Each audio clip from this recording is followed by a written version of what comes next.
Surprise! I wanted to review this movie on Halloween. Every single year I tell myself, I'm going to review Halloween this year. This is year I'm going to review Halloween, and something gets in the way. And this was the year. After our 4th annual Halloween special my wife and I did, I wanted to talk about Halloween. Let's get started. This movie came out in 1978 and was made for the mere budget of $300,000, which even then was extremely low, and it grossed $47 million in just the United States alone. It's one of the most profitable movies of all time, and it's become culturally significant. This movie was impactful for that generation and has since been passed on to other generations and has become timeless. So with this review, I didn't want to just talk about the fact that Halloween's a scary movie with Michael Myers and it has a cool soundtrack and there's knives and people scream and stuff, which I'll talk about, but I wanted to focus on why this movie has remained timeless. What is so special about Halloween, a movie about a guy who's crazy, who's stalking people? Why has this particular film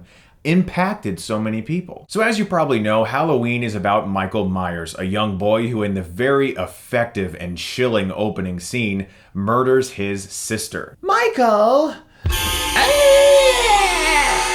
Then we flash forward to 1978 and Jamie Lee Curtis is the young girl who goes to school, who's not as promiscuous as her friends. She doesn't like to smoke cigarettes. She thinks they taste gross. Her friends, however, who enjoy having sex all the time and who don't seem to have a care in the world, these characters create the body count where Jamie Lee Curtis, the young, naive virgin, is the one who's able to outsmart Michael Myers. And this started a long series of tropes in horror movies where the people who were having sex were the people who got knocked off first. And it's here in the present day of 1978 that an adult Michael Myers escapes an insane asylum and his doctor, Sam Loomis, portrayed by Donald Pleasence, is trying to hunt him down and figure out where he is before he can kill too many people. This movie was directed by John Carpenter, who had previously directed Assault on Precinct 13, which, by the way, if you've never seen it, is a very fun low-budget action movie. And here, his direction shines above anything else in this film. He took what is an incredibly simple premise, and with beautiful shot composition, used the foreground and the background and things out of focus, things that are blurry,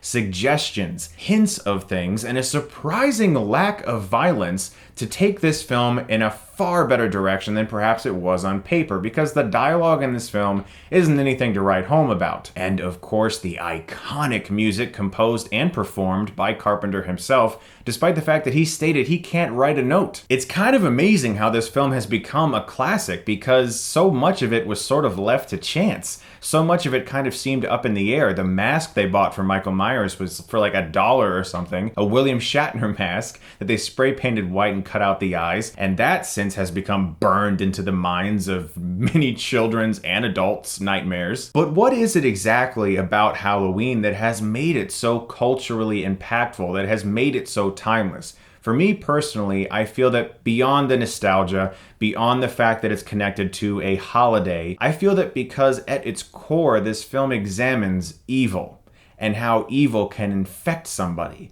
and how someone can then allow that evil to just take over their life. And that fascinating aspect of the character of Michael Myers and what drives him to do what he does, along with the fact that it's a very well-made movie, is what I think keeps audiences coming back, because evil and the examination of how humanity and evil are connected is a timeless subject. And I think that's one of the reasons that Halloween has remained a film that people watch year to year, and not just because of the fact that it's a great movie. Nevertheless, it captures the fun of a Halloween night. You carve pumpkins, you watch scary movies, you have fun with your friends, and then shit turns really bad, but it really feels like, oh, this is so cozy and warm. I love this movie. You just want to bundle up in a blanket and watch Halloween on Halloween night. It's so much fun to do that every year. But something I wanted to do in this video is something that I think people try to stray away from doing whenever they're reviewing a classic film, and that is talk about some shitty aspects of it. Halloween is not a perfect movie. It's got really terrible acting. I mean, the acting sometimes, whew. Having fun? Never mind, I'm sure you are.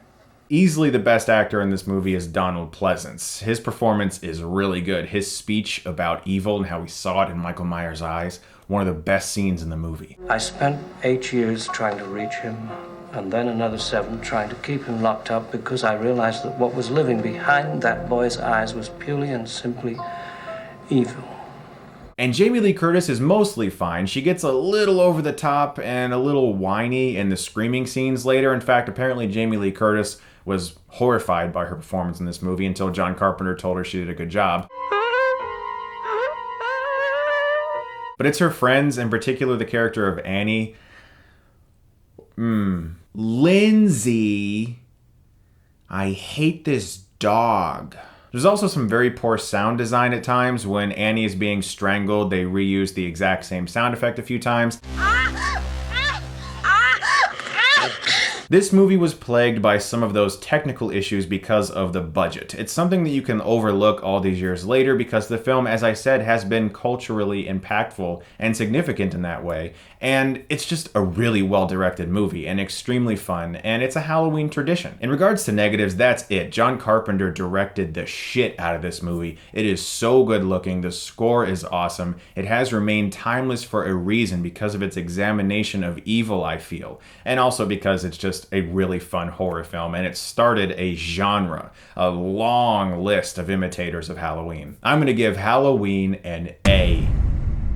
Guys, thank you so much as always for watching this review. I've wanted to talk about Halloween on my channel for a long time. I hope you guys checked out our 4th annual Halloween special this year. My wife and I worked really hard on that. We're really proud of that, and I hope you check that out. There's going to be a link for that in just a second here, guys. Please do check that out. We had a ton of fun making it, talking about a lot of really cool horror films and doing a short film interwoven throughout those reviews. Guys, thank you so much once again as always, and if you like this, you can click right here and get Stuckmanized.